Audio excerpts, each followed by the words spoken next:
మనలో చాలామంది అర్థవంతమైన జీవితం కోసం వెతుకుతూ ఉంటాం కదా. మరి ఆ సమాధానాలు కొన్ని దశాబ్దాల క్రితమే మనకు అందితే ఎలా ఉంటుంది? ఈరోజు మనం 1946 డిసెంబర్ నాటి అఖండ జ్యోతి పత్రికలో పరమపూజ్య గురుదేవ్ పండిట్ శ్రీరామ్ శర్మ ఆచార్యగారు అందించిన శాశ్వతమైన బోధనల లోతుల్లోకి వెళ్దాం. అసలు సంతృప్తిగా ఒక అర్థవంతంగా బ్రతకాలంటే ఉండాల్సిన ఆ శాశ్వతమైన సూత్రాలు ఏంటి? ఇది మనందరికీ ఎప్పుడో ఒకప్పుడు వచ్చే ప్రశ్నే. రండి, ఈ విశ్లేషణలో ఆ సమాధానాలను వెతుకుదాం. సుమారు 8 దశాబ్దాల క్రితం జీవితాన్ని ఎలా నడిపించాలో మార్గనిర్దేశం చేసే కొన్ని చాలా విలువైన సూత్రాలు ఇవ్వబడ్డాయి. మరి ఆ పాతకాలం నాటి జ్ఞానం ఇప్పటి మన ఆధునిక జీవితానికి ఎంతవరకు ఉపయోగపడుతుందో తెలుసుకునే ప్రయాణాన్ని మొదలుపెడదాం. ఈ ప్రయాణంలో మన మొదటి అడుగు మనల్ని మనం ఒక ఉన్నత శక్తితో, ఆ దైవంతో కనెక్ట్ చేసుకోవడం. ఎందుకంటే మన ఆధ్యాత్మిక జీవితానికి పునాది ఆ కనెక్షనే. మనం ఉపాసన అనగానే పూజలు, వ్రతాలు అనుకుంటాం కదా, కాని అసలు అర్థం ఇంకా లోతైనది. ఉపాసన అంటే దగ్గరగా కూర్చోవడం అనే అర్థం. అంటే ఆ దైవిక లక్షణాలైన పవిత్రత, ప్రేమ, జ్ఞానం లాంటి వాటిని మనలోకి గ్రహించడమే నిజమైన ఆరాధన అన్నమాట. ఇక భక్తి విషయానికి వస్తే అది మన ఆధ్యాత్మికతకు గుండె చప్పుడు లాంటిది. అది దేవునిమీద మనసులో పుట్టే స్వచ్ఛమైన ప్రేమ, తిరుగులేని నమ్మకం. ఈ విడదీయలేని బంధమే మనల్ని ముందుకు నడిపించే అసలైన శక్తి. అయితే నమ్మకం మనసులో ఉంటే సరిపోదు కదా, అది మన చేతల్లో కూడా కనిపించాలి. అదే మన రెండవ సూత్రం, ధర్మబద్ధమైన కర్మ మార్గం. మన జీవితం ఒక జంక్షన్ లాంటిది. ఇక్కడ మన ముందు ఎప్పుడూ 2 దారులుంటాయి. ఒకటి వెలుగువైపు, ఇంకొకటి చీకటివైపుకి తీసుకెళ్తుంది. కరుణ, సత్యం, నిస్వార్థ సేవ లాంటివి మనల్ని సంతృప్తికరమైన జీవితం వైపు నడిపిస్తాయి. అదే దురాశ, మోసం, స్వార్థం వంటివి మనల్ని పతనం చేస్తాయి. మనం ప్రతిక్షణం ఎంచుకునే దారే మన భవిష్యత్తును నిర్ణయిస్తుంది. మరి మంచి గుణాలను మనలో ఎలా పెంచుకోవాలి? దీనికొక సింపుల్ 4 దశల పద్ధతి ఉంది. ఫస్ట్, ప్రతిరోజు మనల్ని మనం పరిశీలించుకోవాలి.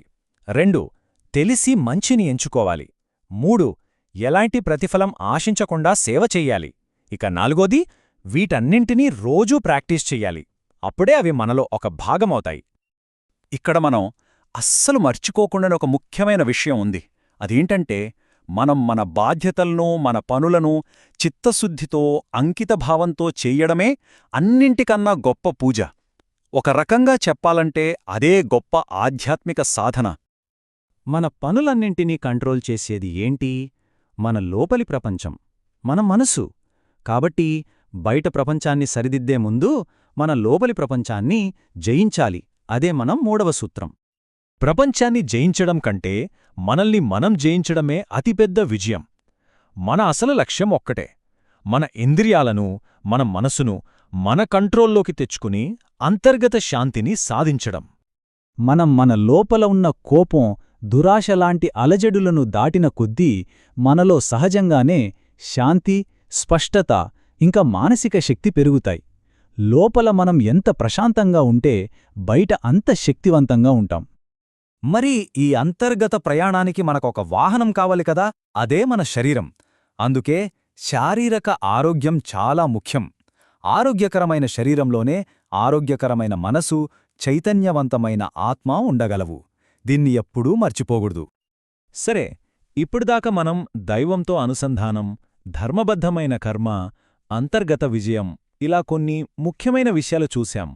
ఇప్పుడు వీటన్నిటినీ కలిపి చూస్తే ఒక సంపూర్ణమైన జీవితానికి ఇవి ఎలా పునాది వేస్తాయో చూద్దాం.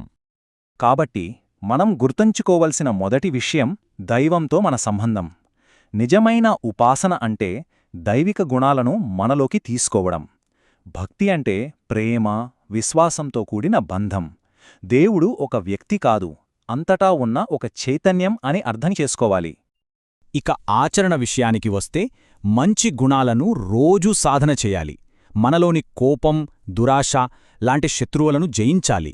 మన పనులను ఆధ్యాత్మిక దృక్పథంతో చేయాలి. వీటన్నింటికీ మన ఆరోగ్యకరమైన శరీరమే పునాది అని గుర్తుంచుకోవాలి. సరే, ఇన్ని విషయాలు తెలుసుకున్నాం కదా. ఇప్పుడు మనకోసం మనం వేసుకోవాల్సిన ప్రశ్న ఒకటుంది.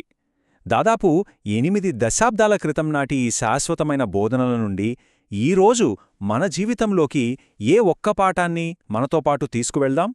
ఒక్కసారి ఆలోచించండి.